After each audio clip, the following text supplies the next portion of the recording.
5 чэрвеня 1890 года у Мінску адбылася прэм'ера. І гэтай прэм'ерай быў адчынены новы будынак мінскага гарадскога тэатра. Гісторыя тут такая. Калісьці у 1825 годзе у Мінску на Саборнай плошчы, на тым самым месцы, дзе зараз стаіць будынак гатэля «Еўропа», знаходзіўся двухпавярховы дом, які належаў мінскаму бурмістру Яну Байкову. А ён яго набыў у князёў Радзівілаў. І дом быў пабудаваны ажно ў канцы 17 стагоддзя. І вось там з 1825 года на другім паверсе працаваў тэатр, аматарскі тэатр. Заля была там прыблізна на 240 гледачоў, там партэр, ложы, раёк. Вось. Аматарскія калектывы там ладзілі спектаклі. Прафесійнай трупы не было. І час ад часу туды заязджалі гастралёры з Расіі. Гэты дом існаваў, ладзіліся спектаклі. У 1835 годзе там адбыўся пажар, які знішчыў тэатр. Тэатр адбудавалі, і ён працаваў далей. І менавіта там, у 1852 годзе адбылася прэм'ера першага ў гісторыі беларускага спектаклю. Гэта была камічная опера «Сялянка», або другая назва «Ідылія», дзе паны размаўлялі на польскай мове, а простыя людзі на беларускай упершыню.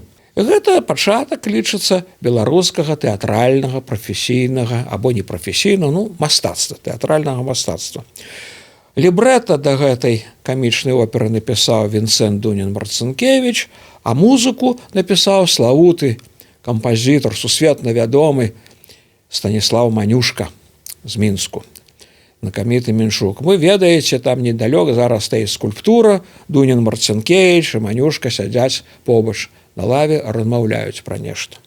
Тэатр працаваў, аднак амаль што праз 50 гадоў пасля гэтага пажару адбыўся новы пажар, вельмі моцны, і будынак згарэў цалкам. Гэта было ў траўні 1884 года. І Мінску не было больш тэатру.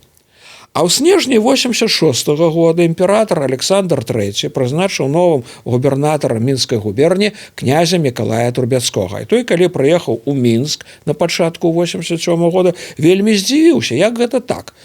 У губернскім горадзе няма тэатру. А тады ж не было, мы ведаем, ні кіно, ні тэлебачання, ні радыё, ні канцэртных заляў. І тэатры ва ўсіх буйных гарадах гэта былі галоўныя цэнтры культурнага жыцця. І ён паставіў пытанне перад Менскай гарадской думай пра тэатр. Пытанне разгледзелі і ў жніўні таго ж 87 году прынялі аднагалосна пастанову: трэба пабудаваць тэатр.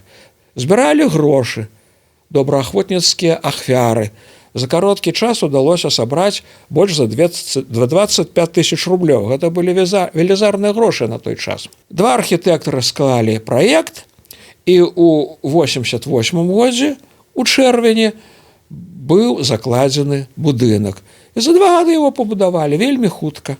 І з таго часу ён стаіць на тым месцах, дзе мы яго і ведаем, на рагу Александраўскага сквера. Это той самы будынак, і ў чэрвені вось сёння яму лічыцца роўна 130 гадоў. Што адбывалася ў тым тэатры? Тэатр належаў гарадской управе.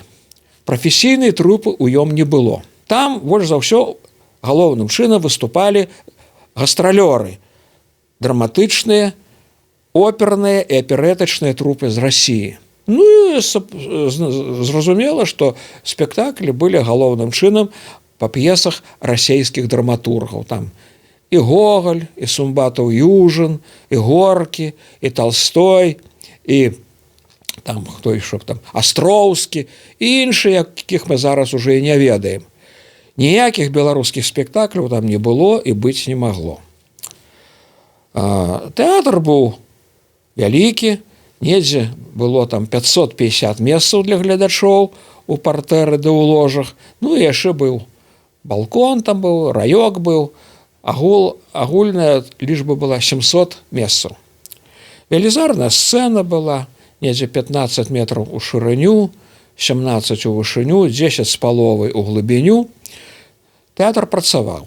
У працы тэатру дапамагала таварыства вытанчоных мастацтва, якое стварылася ў 98 годзе ў Мінску па ініцыятыве расійскага пісьменніка Яўгена Чырыкава, які жыў у Менску. Яно мела 7 секцый, гэтае таварыства, у тым ліку драматычнага мастацтва. І вось там таксама былі любительскія, такія аматарскія, лепш сказаць, аматарскія былі калектывы, якія час ад часу ладзілі спектаклі. Ну, рэпертуар быў той же самы, як і у гэтых заезжых расійскіх калектываў. П'есы расійскіх драматургаў і некаторых замежных папулярных, асабліва тады быў папулярны нарвежскі драматург Генрик Ібсен. Ніякіх беларускіх спектаклю не было.